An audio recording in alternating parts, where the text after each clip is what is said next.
everything is true. But what it don't get, I can't use. I need money.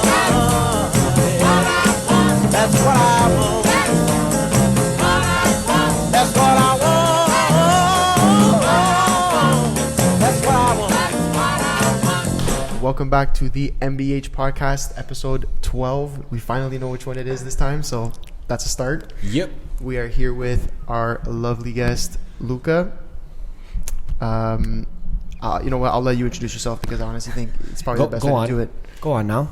Perfect. So, guys, first off, thanks for having me. My name is Luca Demontis. I am the program director of Canadian Blind Hockey, and I'm also the general manager of the Canadian National Blind Hockey team. Amazing. Wow. Amazing. Yo, he brought us some shirts. Looking good. Bam, Looking bam. good. He And brought I you got one one too, for but- you, Oh, too. did I? Okay. Yeah, so man. he's feeling it. That jersey was nice, too, though, so I was like, I appreciate it. Listen, man, blind hockey, right off the bat, yeah. like, blown away. I have no idea. I can't even picture how that goes, how that works.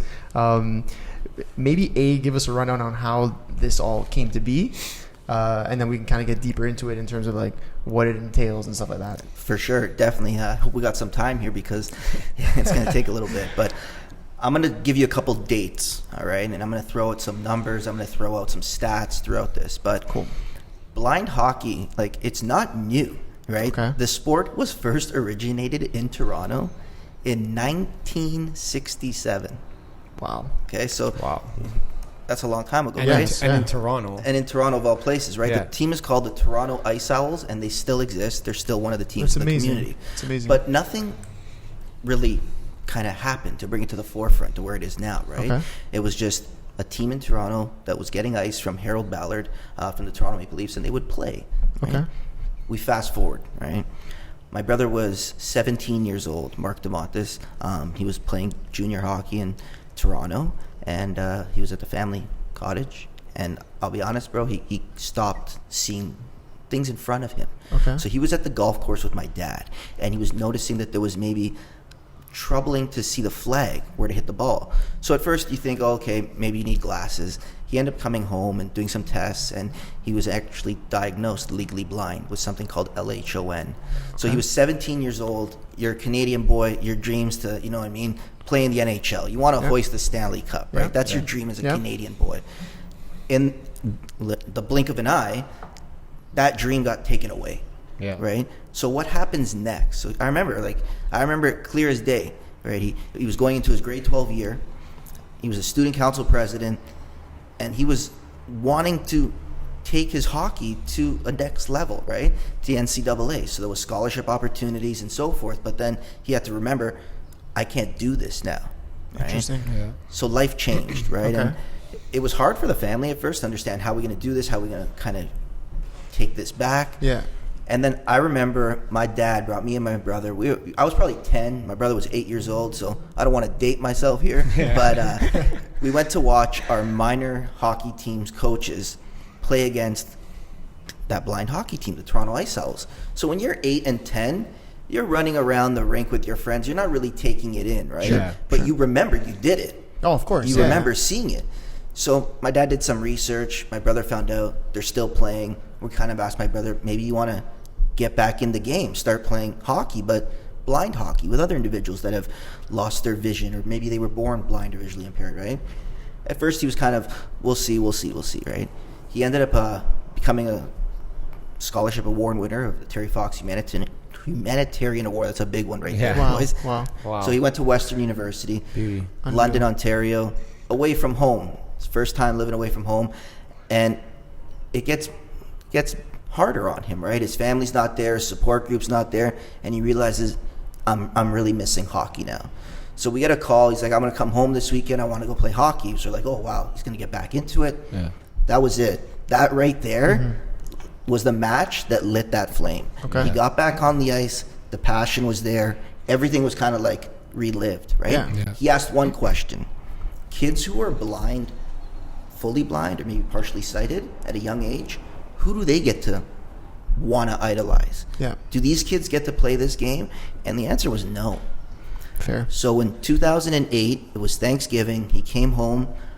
We were at the dining room table, very similar to this. And he told us, he goes, I'm going to start a charity. I'm going to start an organization that's going to give children and youth who are blind or partially sighted the ability to learn to skate and one day play blind hockey. It's amazing. Because he felt blind hockey should be a sport included in the Paralympics. And heck, we all do now, right? Yeah. Once we hear about it, once we play it, and once we see it. So he really took that step. And it was 2009, we're actually coming up to the anniversary, June 27th, when the organization was then called Courage Canada, right? So I remember that. Yeah, we'll talk about some marketing later and how nobody knew what Courage Canada did or what they were, right? Sure. So we left from Weston Arena in Toronto and rollerbladed 5,000 kilometers to Vancouver, home of the 2010 Winter Olympic shit. and Paralympic Games, right? Wow. That goes back to the dream that Terry Fox had to go run across Canada, right? Cool. All the work he's done for cancer research. So when my brother was a Terry Fox kind of award winner, that really got to him. He's like, I feel this, right? So we did that, and it started to raise money, it started to raise awareness, it started to, more importantly though, guys, build a community. Yeah. Huge, Right? Huge. It's huge. So that's 2009, Toronto to Vancouver. Come 2011, my brother's like, we got to finish Canada, right? So my parents, Italian immigrants, you know, did a lot for us, came here, tough life, back home to make a better life for their kids, right? So Pier 21 is in Halifax, very iconic spot for Italian immigrants. A lot of boats transpend along it, right? And my brother said, we're going to leave from Pier 21. We're going to leave from where Dad came to Canada, right? That's awesome. And we're going to rollerblade to Toronto. We're going to finish it, right? So again, 2011, boom, did that. And, you know, my brother Mark was really the driving force in all this. But every team's got to have a leader. But what makes a team successful is how the leader leads, because everyone else is going to want to follow by example, right? Yep. So we created a community, and then we start moving fast forward. We start building up this community, and originally there was just an adult team in Vancouver, Toronto, and Montreal. That was it. Okay. Right? But then we started bringing these learn to skate programs for kids that Courage Canada started hosting. Victoria, Vancouver, Toronto, Halifax. We started spreading them out across the country, right? Developing these little communities. From there, before we knew it, guys, we started developing programs across the country. We got over 13 programs now. We've got adult teams in Vancouver, Edmonton, Red Deer, Alberta, Calgary, Saskatoon, Toronto, Ottawa. I'm assuming you've been out to all those places. Guys, Canada is beautiful. I'm telling you right now. And to have the ability to see this country, but also do something I love, it's incredible, right? So that's just the introduction of it. It started to grow, and like I mentioned, like we used to be called Courage Canada. Nobody knew what it did. So in terms of marketing, it's probably about 5 years ago we sat down and was like, well, this is gonna be pretty easy. Yeah. What are we? What do we do? And who are we? Yeah. Well, we're Canadians that are blind and play hockey, right? Yeah. So it's like, bingo. There it is. No brainer. There it is. Ding, light goes off, right? So we've definitely grown from then. We've got goals, right? And you got to have goals as organizations. Our goals are, we feel, as being leaders in the community, but around the world, that we believe blind hockey can and will be included in the Paralympics at one point, right? Well, off mic, we were talking about you were in Finland, Russia, England, you said. Like, that's unreal. Okay, so you know what? Maybe let's get into the actual sport. Because I'm sure people are hearing this and kind of saying, okay, how the fuck do you play this sport? Like, what goes into it? What goes onto it? Yeah, what's the Okay. difference between this and regular hockey? You know, what does that look like? It's a great question, and we get it all the time, right? Sure. Because you hear blind hockey, and you're like, what's going on here, right? But, okay, so all our players, the whole community, is blind or partially sighted. So, therefore, you've got anywhere from 0% vision, which is, imagine closing your eyes right now, Okay. right? So that is considered a totally blind individual person. That is a B1 in international sports competitions. They're completely blind. But then you go all the way up to legally blind, right? So legally blind is about 10% vision. And that's the hardest thing about blinds, individuals understanding what can they see, because no one person sees the exact same thing that another person could see when you have a visual impairment, right? So what we try to do, and it's perfect that this is here, is you have to make adaptations. Right? To make the sport accessible across the field, there's got to be certain adaptations, right? So the biggest one for us is the puck. Right? Show out to the camera. Show that to the cam, yeah. So our puck's about 3.5 times the size of a traditional hockey puck. Okay. But here comes the beauty of it. That's it. Right? It's a difference maker right there. That's the difference maker right there, right? The audible noise allows our players with low vision the ability to track it on the ice and to play the game that we all love. So, in terms of the amount of players, still the same amount of players? Same amount of players. Same rules, essentially? Couple different rules we made. Okay. And because, again, different vision classifications, different type of visions on the ice, you could get somebody that can go end to end. And we've got those skilled players that can do that. But it's a team sport. Sure. So you want everybody to feel included. So one of the personal cool adaptations we made that I truly love is you can't really score like an unassisted goal, right? So I'll break it down. Let's say your team is attacking. Once you attack the blue line and everybody is in the offensive zone now, you have to make one complete pass. Cool. When you make that pass, the ref blows what we call a pass whistle. Okay. That whistle now lets the team know they are able to score, but more importantly, lets the goalie on the defensive team know, hey, some action's about to happen. You're about to, And the main reason for that is our goalies are completely blind. Come on. So fully blind. all of them? Is that It's, I'd say at least 95% of them. wow? Holy shit, man. So that's also what makes the sport so fully inclusive, that you got a guy that's a B1. He's fully blind. What other sport would have somebody with that type of vision at all? No vision at all. Yeah, you know what I mean? it's wild. Be part of a team. So it makes no sense to have a guy that's fully blind playing center Yeah. when now he's got to take a face off and skate up and down the ice. But when you have him play goalie, he's restricted to his crease. Of course. His hearing is a little bit more enlightened, right? So he could hear the puck better. And another cool adaptation, in traditional hockey, the net's 4 feet height. Yeah. We took the top foot off, it's 3 feet. Okay. So when the puck's soaring in the air, makes very minimal noise. So that doesn't really help the goalies. Yeah. Everybody's going top cheddar, Yeah, right? So we try to help them out a little bit course. because honestly, we got a great community, great goalies. So we want to keep them on our side, course. keep them coming back. Of course. But those are three of the biggest adaptations. And you guys kind of came in and like created your own rules. There was no template. That's crazy. Like, Yeah, I was just gonna say you guys just made the rules to yeah, this that's game. wild. That's wild. We made the rules, but with a very important group. You know what I Yeah. mean? Like, there's a lot of Yeah. stakeholders at Yeah. stake Yeah. here. You know what I mean? Yeah. Like, everybody has a voice, and it should be heard. Yeah. Right? So we took a lot of opinions from different groups. We've worked with different kind of teams in Canada. We've also worked with USA Blind Hockey to really develop these rules that become the framework that we now show the world. Right, 100%. show these other countries. Like, I was going to Russia in December. I was in Finland in January. Due to COVID, we had to postpone a camp that we were doing in Sweden in April, and wild, England man. coming up. Right, so the sport's now kind of catching on, and it all goes back to the framework that this is the template that we've created, but before that, there was no template. And right? so Wow. and so with these groups in Finland, Sweden, where all these places in Europe and whatnot, how's that first connection being made? Like, are they reaching out to you and saying, "Hey, we want to try this out in Finland," or is that you kind of saying, "Hey, let's plant this seed as many places as we can"? Like, what's the? It's a great question. It's kind of twofold. You get some that reach out to us, and there's some where it just feels right. Yeah. Right. Fair. For example, Finland, we go back 2 years ago to 2 Finnish blind athletes flew to Vancouver for one of our summer development camps and fell Amazing. in love with the sport. Cool. So when we were in Finland, they're part of a blind sports group out there. So all these individuals are athletes in other blind sports and Paralympians, right? So we were there on the ice for, I think it was like 3 days. We had 30 individuals, and they all played a previous sport. So they picked up skating quick. And we're Crazy. like, all right, let's keep rolling. Like, Yeah. let's get some games going here. Let's Yeah. get some scrimmages. And I'll be honest, by the end of the camp, we had a scrimmage. It was the first time a blind hockey kind of scrimmage game was played outside of Canada, USA. And it was cool for me to sit back and watch. Yeah, But what's man. cooler is to see the smile on their face. Of course. Like, For sure. we all grew up playing sports. You Yeah. know what I mean? We remember those trips, the weekend getaways with the team, tournaments and all that.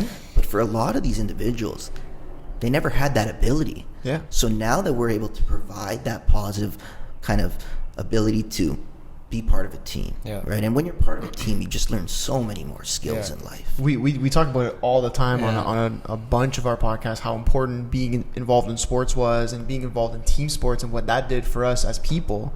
So man, what you guys are doing is huge. You're giving people that opportunity, right? It's that teamwork, right? Like every time someone asks us, "Oh, you guys miss playing soccer or whatever," I miss being with the team. You miss it though, I could tell. I don't miss actually playing so much. It's more like the team environment, going to training, going to tournaments, getting yelled at from the coach, getting yelled at from my dad, right? Like losing a game, winning a game. Like those are the things that you remember, right? Not so much how hard you trained in that one practice, right? So to give that to people that usually don't have that opportunity, that's like the biggest, like that's what I'm saying is the biggest part.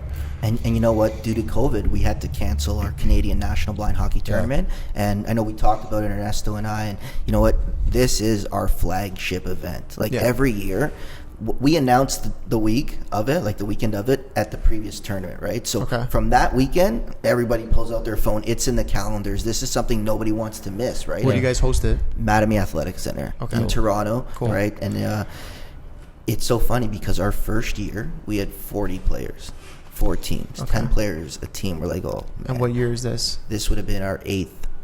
Jesus. And last year, we had over 150 players. Unreal. We had 5 different divisions. We had a children's division, a youth division, a development division, an open division, and we had a select division that featured USA Blind Hockey, Canada East, and Canada West. So the sport's growing, right? What I like about what you guys are doing is, as you said, there was a team before and it was there, but how many people knew about it? So I mean, essentially, you guys are bringing something, I want to say almost revolutionary to the table, because although there was a team, like who even knows? It wasn't done to this scale. So I feel like you guys probably just on top of what you're doing for the members that you already have. I would imagine a lot of this is just educating now. Yeah, it's definitely educating. Yeah. And it's funny because you can't really kind of knock what previously happened, because back then there's nothing what there is now. You know what I mean? Like I remember back in 2009 during the campaign, we were like, all right, we got to get Twitter. Twitter's new. We got to get Twitter, right? And I think it was like Luca Demontis. I remember, shout out him, great guy. He was like, gave us a retweet early on, and we're like, oh, followers are coming. People are following now, right? Yeah. But back then, like, there was no social media. There was nothing of that, right? So it was all word of mouth, right? And when the community's so small, there's not as many voices to speak on your behalf. But now as the community's bigger and it's growing, there's more voices. There's more kind of people at the table, right? Of course. And in terms of, you were saying back then it was a lot of word of mouth. Now, how are you guys focusing on getting the word out? What's your main resource in doing that? I like to consider every player in our community one of our greatest ambassadors. Yeah, they all have a story, and that story needs to be shared. Yeah. So back to COVID-19, one of the things we came out with also was a video podcast, right, on our YouTube channel. And what I kind of wanted it to be, along with our executive director, Matt Morrow, was we want these players to tell their story. I don't want to hear me speak, but I want to hear what Jason Yuha from Alberta has to speak, or Kelly Serbu from Nova Scotia have to say, right? Because like I said, they all have stories. Yeah. So let their story sell our story. Yeah. And just inspire others, and I guess people will listen to those stories and be like, well, that's like me. I could probably do it too then, right? Like you're completely right. That's like, I guess, the main marketing component. That would be your people, right? Which is something we believe in as well. Like our team is like our sales, right? Pretty much. Yeah. There is nothing better than a passionate individual that loves what they do. Exactly, yeah. Because they'll run through a wall, they'll run through a fence, they'll run through anything to make sure that their passion is at the forefront. Yeah. And it's heard, and their story's heard. That's exactly it. That's so a lot of our teams have been started by these passionate individuals, right? They've attended a program. For example, one of our newest teams in Red Deer, right? I can't even tell you the population of Red Deer, but they have a blind hockey team. I can tell you that, right? That's crazy, this individual, he attended one of our programs. He attended a development camp. He's attended about 2 or 3 national tournaments. He's like, I want to start a team. And that's what we talk about, that passion, right? Yeah. Now he's started a team in Red Deer. They've got a couple players. And it's not to say that, oh, you got to start a team tomorrow and you got your first game. Yeah. No, it's you start that team and you start to build these traits about being part of a team, right? Start with practices, of course. Learn to skate, learn to play blind hockey, right? And then at one point you develop, and before you know it, you've got a full-on blind hockey team. Is there a certain age you guys are noticing? Like generally they're coming in at 20 years old, or is it younger? Where is that number? So one of the things that we really pride ourselves on is we want to build leaders in communities, right? And a lot of our leaders in our community are our children and youth from our programs. Amazing. So part of my role, and it's the role I love, is we work with school boards across Canada, right? And each school board has a visual itinerant teacher that works with all the visually impaired students in that school board. So we work with these school boards and we host a field trip day. So we bring these kids out to the rink, we go on a tour. Nice. In a lot of the cities, we partner with either a major junior team, a university team, so they get to skate with their kind of role models in that area, right? Huge in Ottawa, we're on the ice with the 67s, and you see these kids looking at their idol out there, and it's like, wow. But little do they know they're skating, and they never thought they would skate. Yeah. So that's wild, one of man. the coolest things, and we noticed that we get a lot of our kids from these programs. So they come to this program, they try it, like, how can I play more? Yeah. Right. So in Ontario, we've got a program in Toronto, in Ottawa, and in Brantford at the W. Ross McDonald School for the Blind. So it's how we're trying to develop the next wave, but we're looking to start more youth programs across the country, right? Okay. Montreal, Edmonton, Vancouver, and that's the goal, because at some point, it's very similar to like many other grassroots sports, right? They're going to filter up, right? Absolutely. And they're going to end up playing on the adult teams, right? Yeah. So in Toronto, the goal, and it's our third year doing it, and every year, kind of proud to say we've kind of promoted somebody up to the adult team, right? From learning the skills at practices and becoming part of a team, a great team player, right? And every year we've graduated a kid up, so it's good. That's the goal, right?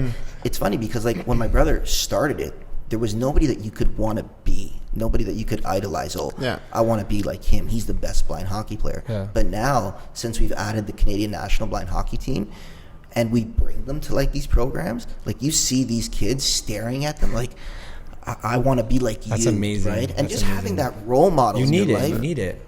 Buddy, I've had some role models in my life that literally thank God for them, because I'm on the right path. Exactly. Because of them. You know what I Exactly. mean? Right. And you need those, right? And it's cool now to see the community has them. Right? Especially when you're younger. Yeah, that's the huge. So talk about, I guess, your role in a little bit more depth. So what do you do, and how often are you doing it, and like stuff like that? Just what's your role, and why is this so important? Yeah. So as my role, I am the program director. I'm also the general manager of the Canadian national team. But you know what? Like I said, we got a great team. So between myself and our executive director, Matt Morrow, we pretty much wear any hat that needs to be worn. Right? We got to get the job done. This is the job, and let's do it. Right? We've got a great board of directors, incredible, and one of the biggest things too in sport, volunteers go a long way. Yeah. We've got a great group of volunteers. So for me, I can't take this like the praise alone, because I got to dish it out. You know what I mean? Like they've helped make us who we are. So my role is kind of very, I like to call it easy, because I got great support individuals, right? Like our national team, they've got a great coaching staff where I could kind of leave them something and know it'll get done. But a lot of my role is, definitely, and Matt Morrow, our executive director, like I mentioned, we do a lot of the program directing, executive directing, from all the newsletters, marketing stuff that we talk about, fundraising, potential partner outreach. Pretty much, like I said, anything needs to get done. The goal is to get it done.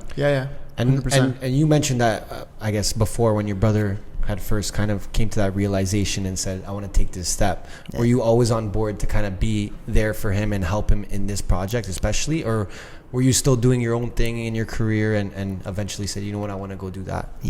I was doing my own thing. And I think being the kind of brother I was very supportive. But I knew this was his baby. Let him run with it.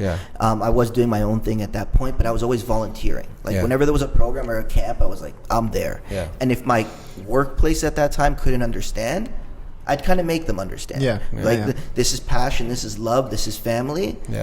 I'm sorry, like my Salesforce report might not be in on time because of this, but this is what I really love. And you know what? When I ended up taking the jump and the organization approached me, like, listen, like, we need you now, like, to come on. Came to a point where it was growing so fast. We're like, we need these people. So it was easy for me because I felt like I was already doing a lot of it. But now I'm actually kind of a staff member, right? but it's always been my passion. Yeah. The thing about it was, and I think because I was a tough brother, I was always pushing him because I knew that's what made him drive, right? He's like, yeah, I'm going to do it. But he knows, like, he's my biggest role model, right? To this day, this is why I'm here. This is why this is happening, because of him, right? So it was at first not really as supportive on board, but whenever he needed me, I was there, fly out on different parts of the trip. We did one cool thing, which was like, we came out with like a t-shirt that we'd sell for $20, and the like rock concerts on the back, they show all like the the merch. So we started adding merch and stuff like that, different things to just raise different avenues, right? Of course. Fundraise. So like because I've known you for a long time now, and whoever's listening, I was thinking about this, and whoever doesn't know this, Luca was my cap counselor, I think like 6-7 years old, right? 6. It's got to be. We got to be going on like 20 years of knowing each other. Yeah. So like with that being I'm just said, happy to say you've grown up. Thanks, you've matured. Man. I'm proud to see Had where to you're at. Sooner or later, right? Sooner or later is correct. But yeah, you're doing great things, both you guys. Thank you. And with that being said, like, I've known you almost my whole life, and you've always been in sport in my eyes, right? Like, you were my camp counselor in soccer, and then after that kind of relationship ended, I knew you as the guy who was always with the Raptors and at the ACC and doing his thing, right? And it was always just sport, right? And I guess you mixed the passion of loving your brother and supporting him with sport, and you're like, okay, I'm good. I'll do this. Yeah, no, I was with the Raptors for a long time. Yeah. I think it was like 8 years or something like that. So I remember always seeing you at games and asking, can I get a towel? Can I get a t-shirt? And I was like, yeah, for sure. he's like getting the gun out. I'm like, bro, shoot me. Yeah, definitely. Those are great days. But yeah, sport's my passion. And like I said, you got to love what you do. Of course. And I've always loved what I've done. So I've always been in sports, especially in that field. So it makes you feel comfortable. Yeah. You got to feel comfortable. Like, you got to want to work. You love. Yeah. I mean, when you're in like, an industry or in an area that you kind of grown up in, it just makes it that much easier, right? And then you put together the charitable side of it, and just knowing what you're doing for people and how big that is, like, that goes a long way, right? But I mean, maybe we can get into more of the marketing side. I want to talk about the branding of it first. Okay, so it's very similar to the NHL, right? Which part? Sorry, I mean Canada hockey in general. How did you do that? Was that okay with everyone? What, did you need approval? No, everything's been okay with everybody. Yeah. One thing that we've kind of discussed with Hockey Canada, as we told them, is they're the leaders. Yeah. They are the NSO. They are an organization that we're striving to be, right? We're following their lead, right? So having these relationships with these key organizations helps us, right? Of course. It's simple, though. Like, we knew our colors had to be red, white, and black, right? We wanted to have the silhouette of a hockey player in it. You'll notice at the bottom we've got a couple sound echoes, which kind of symbolizes the puck making a noise. Yeah. But definitely we kind of steered left, but we wanted to have very similar traits in it. Of course. And because from the branding side of things, and Ant can attest to this as well, but when it comes to like logos and stuff of big corporations, they can get so strict with it. And, definitely. And we've seen that with some of our partners and stuff like that. So I had that question because I was like, oh, how'd they get this? Like, this is crazy. It's very similar, right? But very well done. In terms of like marketing, I just wanted to know some of your obstacles. Obviously, you mentioned some already, but if there's any obstacles you had that were very big and you found different ways to overcome them, and that's something we do every day, right? In terms of marketing, there's always obstacles when marketing a different product or in a weird industry or a different industry, and we always have to get creative with it. So with that being said, what kind of obstacles did you guys face, and how did you guys overcome them? So one that really sticks out in my head is our community is visually impaired. Yeah. And right now, like, Instagram is it, you know what I mean? So how is somebody who's visually impaired gonna see what the photo is, right? Kind of thing. So we stride ourselves on being fully accessible, that we try to alt text everything. So alt text will describe what that photo visual is to somebody who's visually impaired that can't see it. So for example, if I was to take a photo of you two right now and post it, I would be, Ernesto and Anthony are sitting at a table with microphones in front of them. So someone that can't see that can visualize what's going on, right? And I like to think that our community is grasping more to Instagram, right? And growing to that because of things like this, of being accessible and creating these alt tags, right? But at first, there was no template. We go back to that, right? So Yeah. it's not like, oh, do we post this? Do we not post this? What do we post? It's up to you guys to decide what kind of industry it is at that point, right? And how it's being marketed. Yeah, exactly. So that's cool. It's like, kind of it's like cool because like you guys are deciding, but I guess it's a learning curve as well, right? That's what I love about it. I mean, obviously, when there's no template, it's harder, right? Because you really got to go on your own and figure out what it is. But at the same time, it's very respectable and admirable in the sense that you guys are, are at the forefront of this thing and kind of blazing that trail for the next group of people to come on and do this, right? And that's huge, man. That's a very tough thing to do. So, I have to, commend you guys for that, because that's just, it's unbelievable. Thank you. Yeah, and like you said, once you have that template, what's to stop you from going to other countries, which you already have done? And we've had this conversation before in the past, and you said you're just not going to stop until the whole world is playing. Right, we're not stopping until one day the sport's in the Paralympics. Yeah. You know what? I was just going to ask you, what is, like, if you could say, the ultimate goal? Like, what is the ultimate goal? If there is one. There's probably 100, but if there's one ultimate goal, what is it? You know what? There's a lot of goals. Exactly. And I'm the big believer that you got to have them along the way. Yeah. Because then you could check one off the list and you feel that satisfaction, which gives you that drive to get to the let's next bat one. this next one out of here, right? Yeah. So the overall goal, it's the Paralympic Games, inclusion in the Winter Paralympic Games. But there's World Championships before that, right? There's World Cup before that. One of the most recent goals we hit was Canada versus USA. Right, so 2 years ago, we wanted to host the first ever international kind of series between the Canadian national team and the USA blind hockey team. Right? Who won? Canada won. Yeah, let's go. I'll go off on that. We built a great team. We got a great staff. We got a great group of players, right, that represented this country with pride. And it's difficult when you're playing on the road. First tournament was in Pittsburgh. Pittsburgh Penguins were great with it at their practice facility. Everything was very professional, just top notch, and that's the one thing that we want to pride ourselves on, is giving these players the professional. Well, that actually leads into my next thing and what I was curious about. Obviously, from a marketing standpoint, one thing we love is collaborations whenever we can make them, and I'm sure with this thing you have collaborations must be huge, right? So, I mean, you kind of answered the question. Have you guys gotten collaborations with anybody in the NHL? I guess because that's kind of the top stage besides the Olympics. And if you have, what do those look like?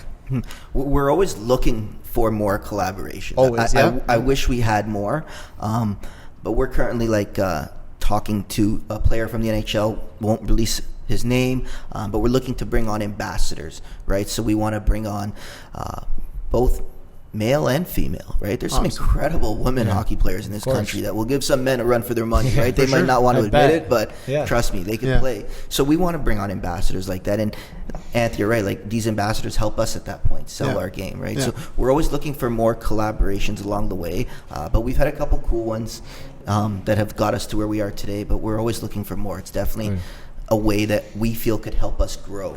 For sure. I feel like if you guys really have, whether it's a player from the NHL or a team from the NHL, you guys can take this thing to the fucking moon. Like, you know what I mean? And that's well, if the moon's got ice, let's go. At that point, I'm down. Right? Podcast title. There it is. If the moon has ice, the let's moon go. had ice, we're down. Yeah, let's go for sure. Like, that's the thing. One of the things that I truly love about this sport is that, there is no template. So who said we can't go play a tournament here or create a game over there or start this program here? That's what I love about it. Yeah. You guys make the rules. Like, literally, no pun intended. You guys literally make the fucking rules. Well, we make the rules, but with a lot of help. Hey, right? hey, We No, got a of lot course, of of course, stakeholders, of course. a lot of individuals. But Yeah. we take every stakeholder into consideration when we're making a rule or when we're deciding on something, right? Like, part of the reason our national tournament here in Toronto has been here for so long, it's because of the relationships we've built in planning and hosting it now 8 years, right? Like, the hotel for all the players that they stay at is right next door, the Holiday Inn. So they walk out the front door, you turn left, you make 13 steps, and you're in the arena. And they all know that because they've done it, right? So these partnerships and collaborations, they've developed over time, but the most important thing to me is relationships. You build these relationships and they keep growing. And the Holiday Inn, right? Think about it. We've been with them for now 8 years, if this year 1 we had 40 players. So now they look at their business. They're like, oh, okay, they got 8 rooms, they got 10 rooms they needed. We look at last year, 150 players, The whole hotel. We're like, sorry, we don't have enough rooms for you guys, Yeah. right? Like, oh, we need a second hotel. Yeah. And at that point I was like, that's a good problem to have. Of course. It's a great problem. It's a Right? great problem. And I'm curious, what does I guess the city, or I guess you can call it government, or whatever, are they looking at you guys and saying, hey, this is cool, like, and we want to work with you? Or has it gotten there yet? Have you guys gotten that kind of help, or even just acknowledgement? And how does that look like?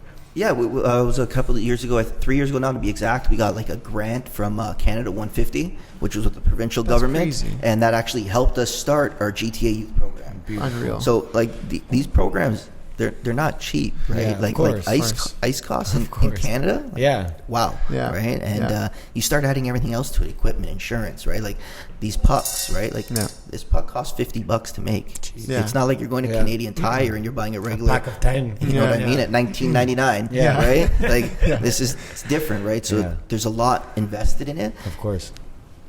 No, Fuck, it's man. huge, man. That's huge, and that's also what I wanted to talk about, because I know hockey is an expensive sport, right?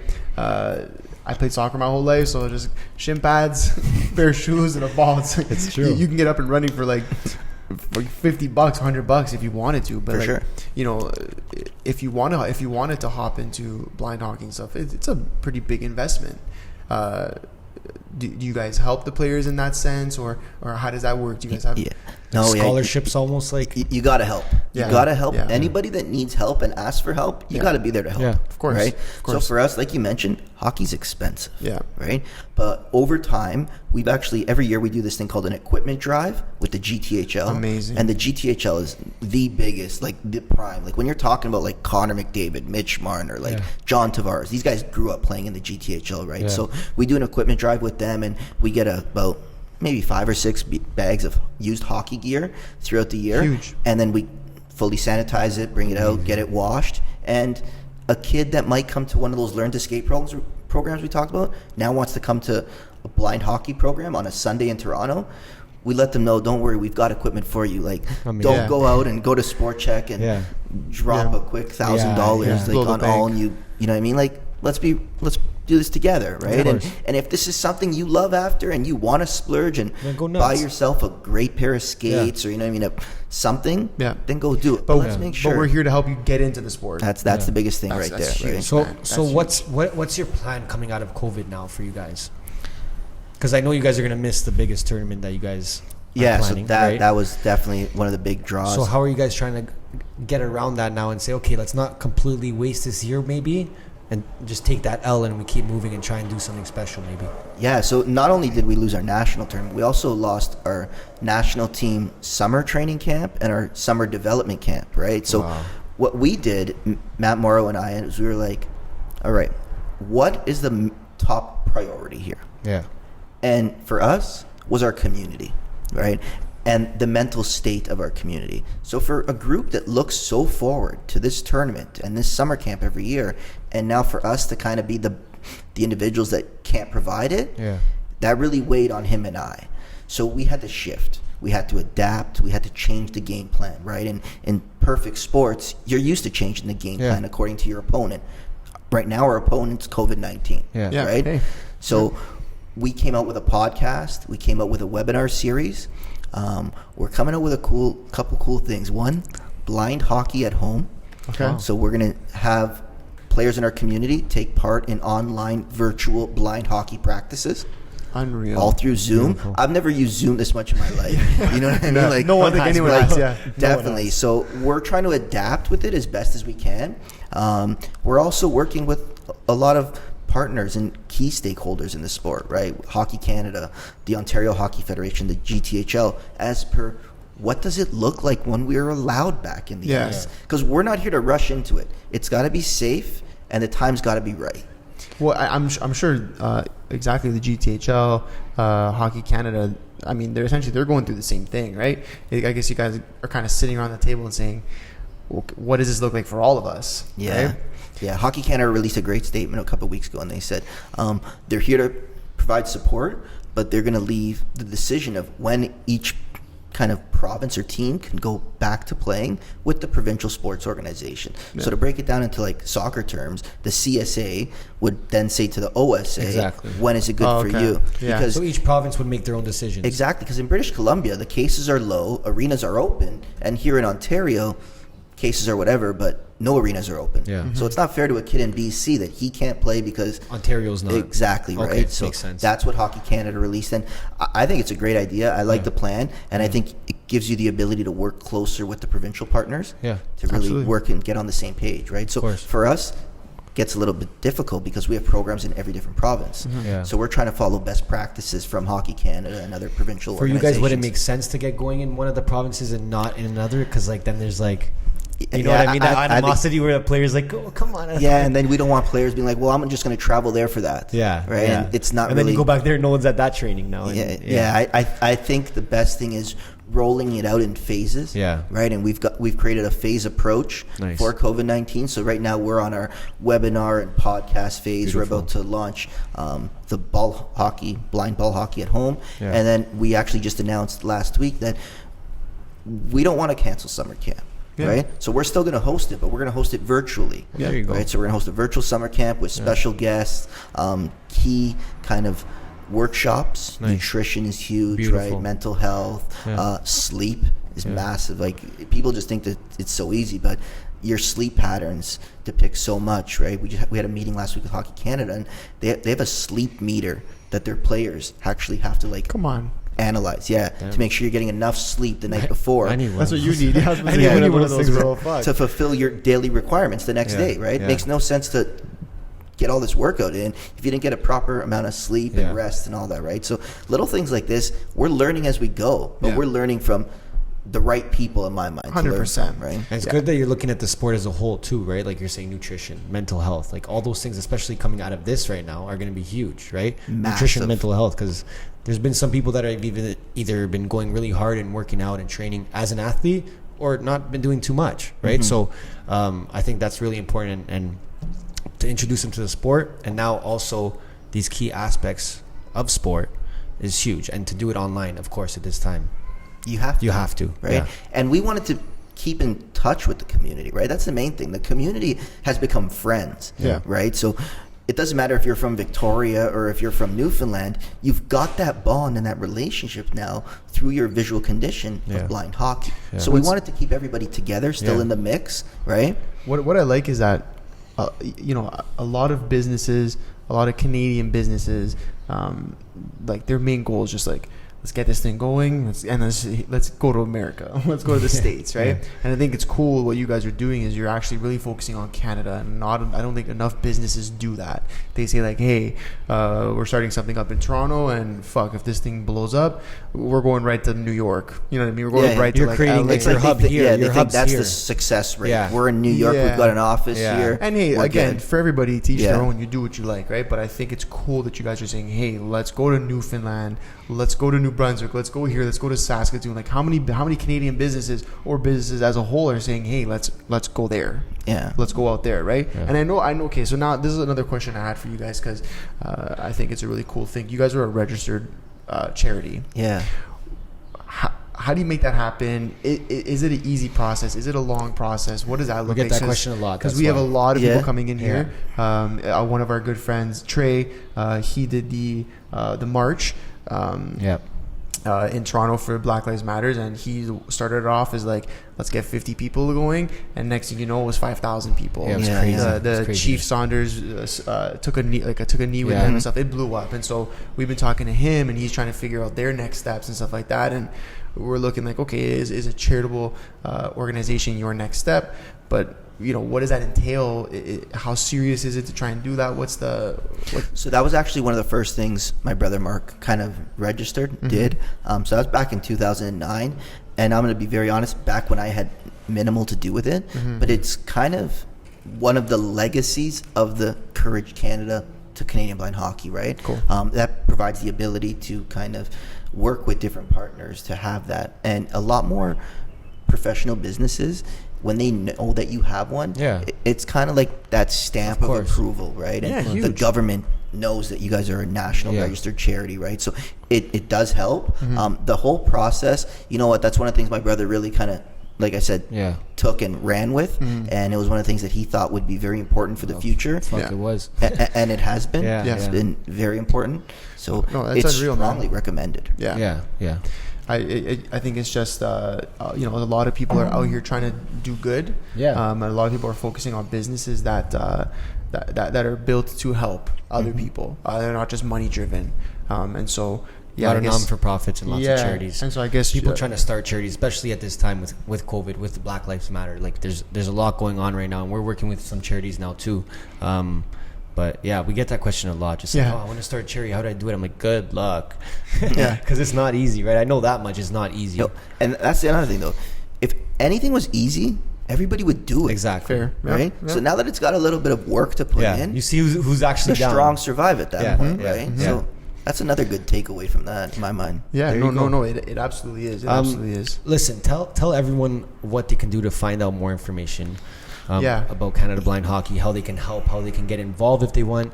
Partner up. Yeah, donate, business partnerships, donations, anything. For sure. So our main tool of marketing is our website, right? Every kind of business has one, and I feel like that's the modern day solidification that this is the business, right? So that is our main tool, CanadianBlindHockey.com. That is our website, but we're active, right, on Facebook, Instagram, Twitter, our YouTube channel.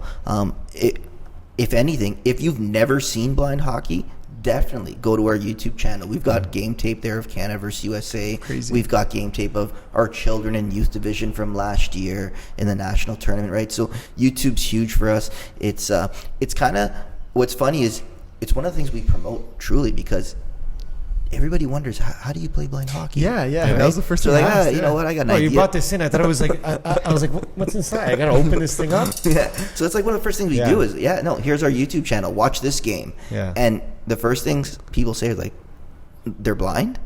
Yeah. Like, they're all visually impaired, right?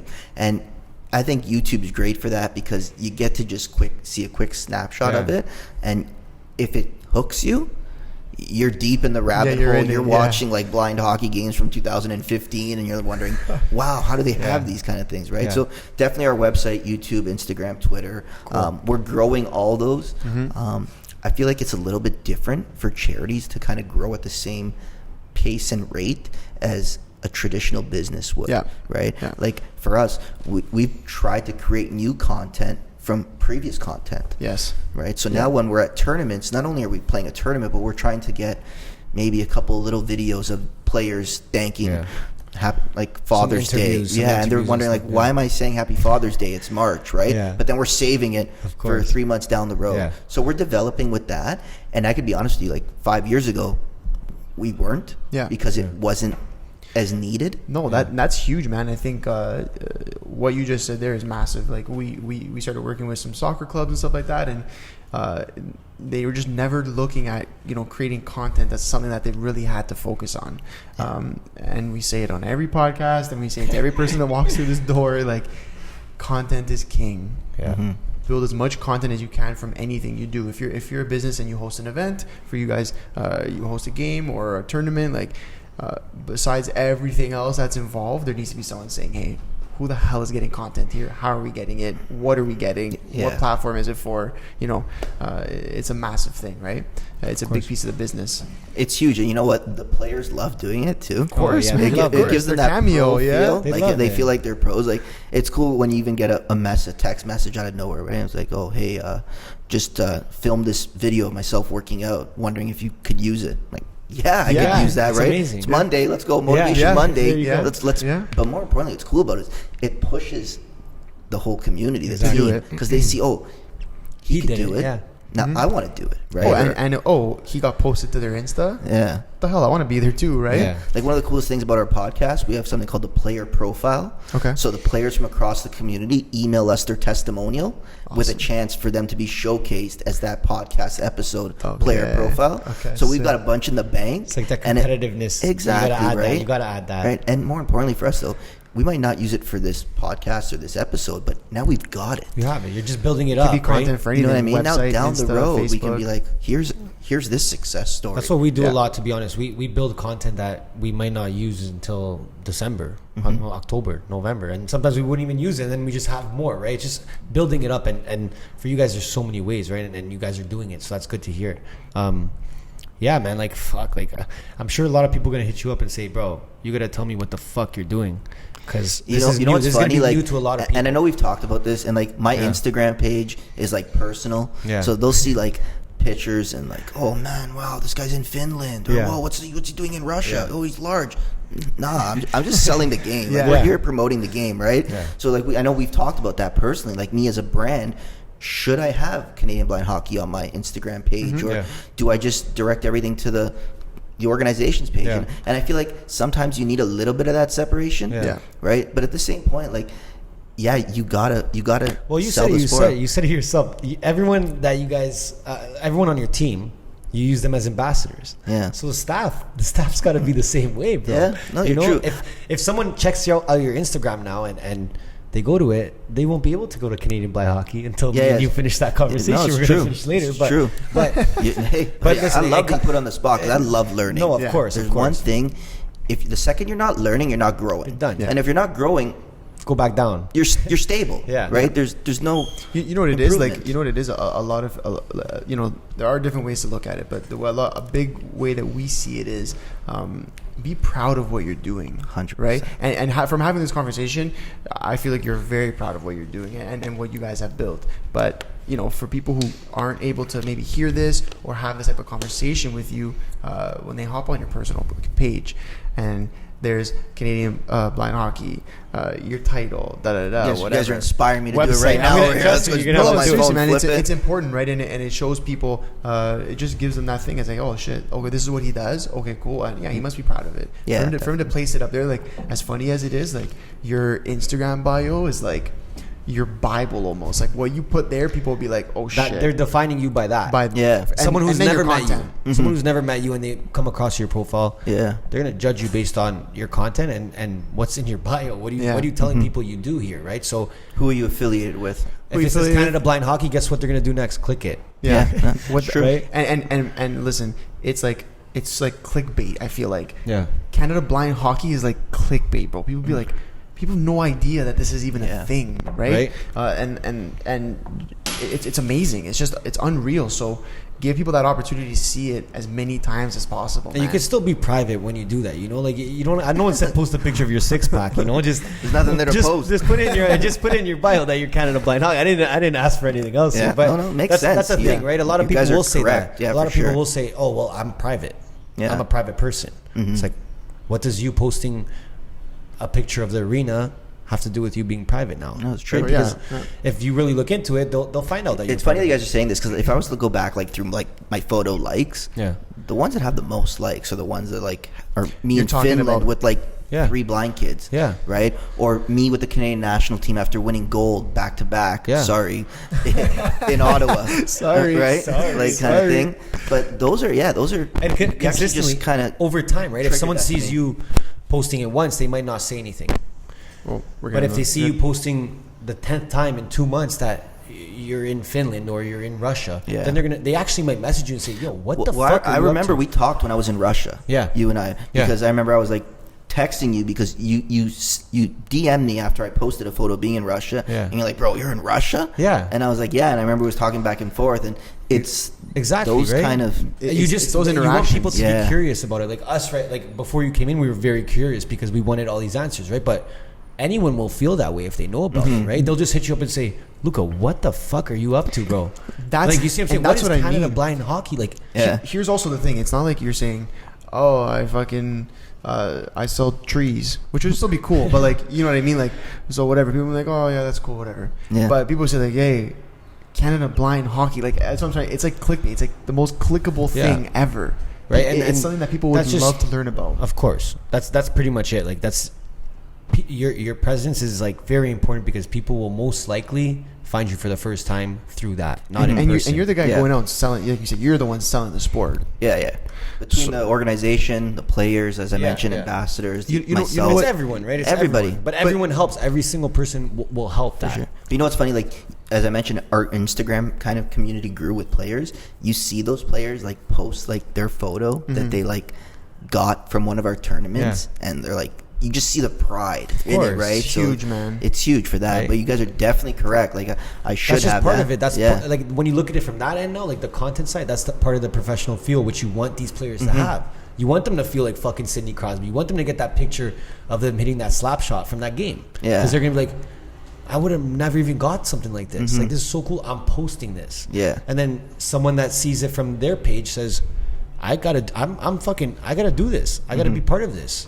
It's true. Right? Or ask them a question about it. Or how do I get involved? But even if point? one person a day is learning about it for the first time, that's huge. It's one more person today that didn't know about it yesterday. Right? That's the biggest thing. I think having your personal brand connected to your business, for in your case, the charity, giving people an opportunity to ask you the question, right? And the more you kind of put that out there, you don't have to tell them. They're coming to you. and that's what I'll go back to it again. It's like the coolest fucking thing, and I feel like if people just saw it, like, Dean, you serve this, you're gonna be like, what the hell is this? You're gonna click it. It's a guaranteed click. Dean wasn't ready for this. He's like, bro, I don't even know how you. He's like, who's coming in today? We're like, Luca, he's a blind, Canada blind hockey. He's like, blind hockey? Yeah, and I love that though. Yeah, that's part of the other reason too. Is I love seeing that reaction. Yeah, because they're like, did you see our face when we were holding this for the first time? We're like, you were worried.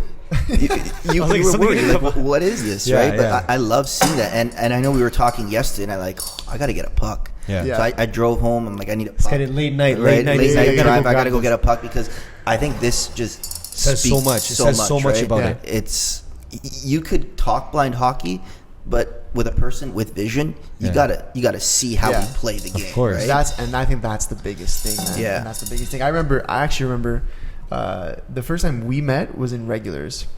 Okay, we were pretty. So I remember. I remember for sure. For sure. 30 tequila shots deep. No, we were pretty sauced, but Ernesto had mentioned that he had some conversations with you, and then we were just talking about it. Hey, what's up, bro? What's up? We got a. What's up, bro? We got a guest here. Yoshi. Come on. Yeah, get in the podcast. Let's go. Yes, sir. Oh, come on. Okay, I'll call you after. Love you, buddy. Thank you. All right. That was sorry, I popped in. That was Sheehan from Lost Craft. Shout out Lost Craft. Yeah, crazy. He just got a tequila.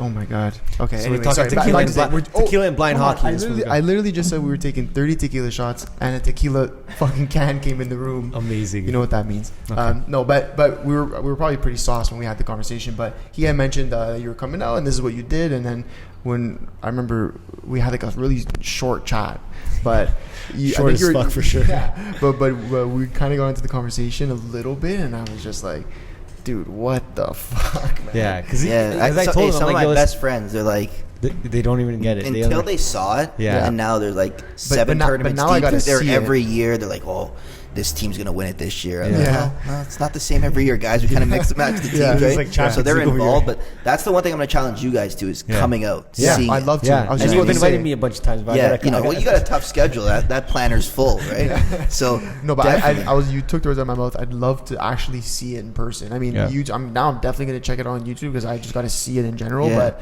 I'd love to see it in person. No, for sure. You know, when we're able to and it's safe and we're back in the rink and we're planning the next big tournament, love to have you guys out there to see it, most importantly. We'll bring the team out. Bring the team, meet our team. Yeah.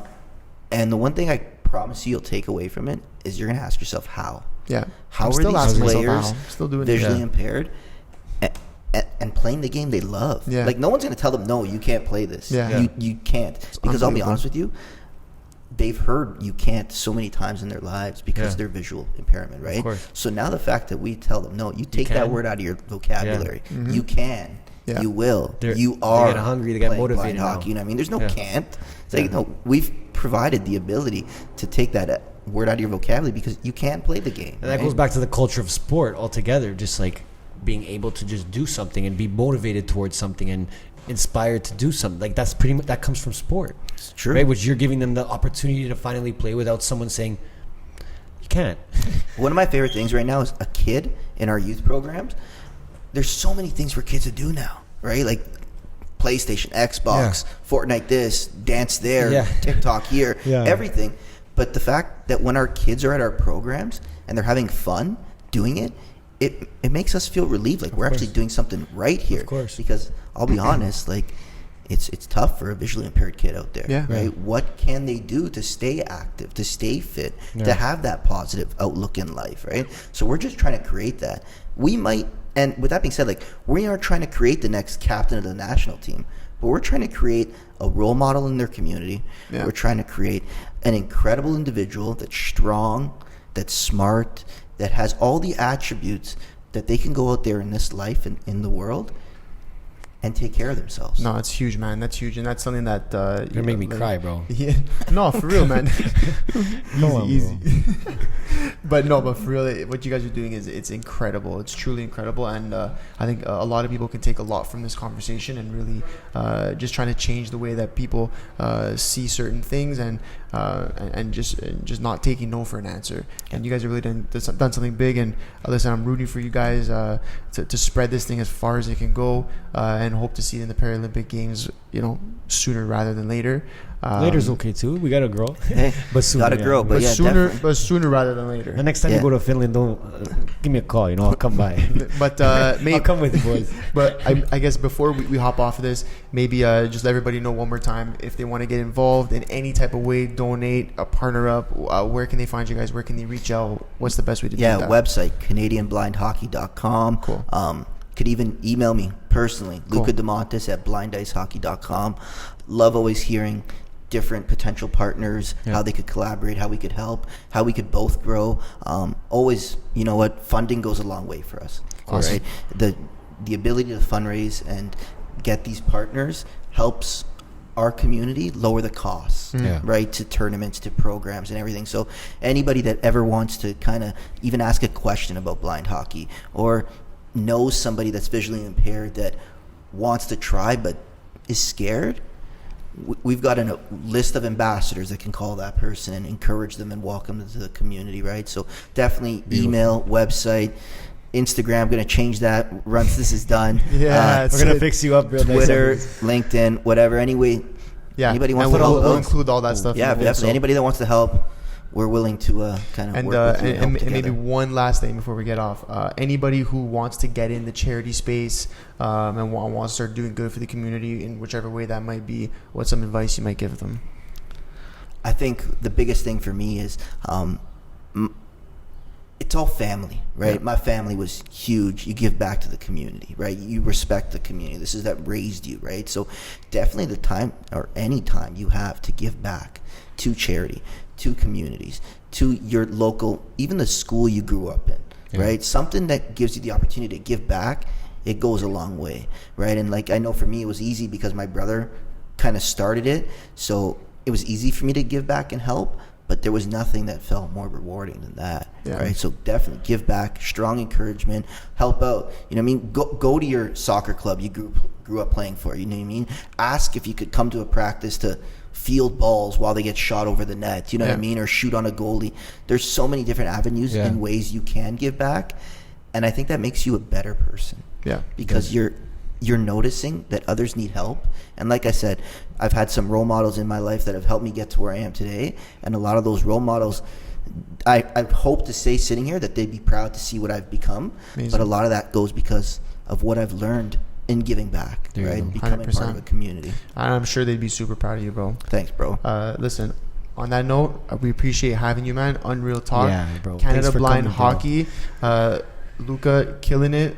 If you need to reach out, we'll have all his stuff in the bio, this and that. On that note, episode 12, we're out. Money don't get everything is true, but what it don't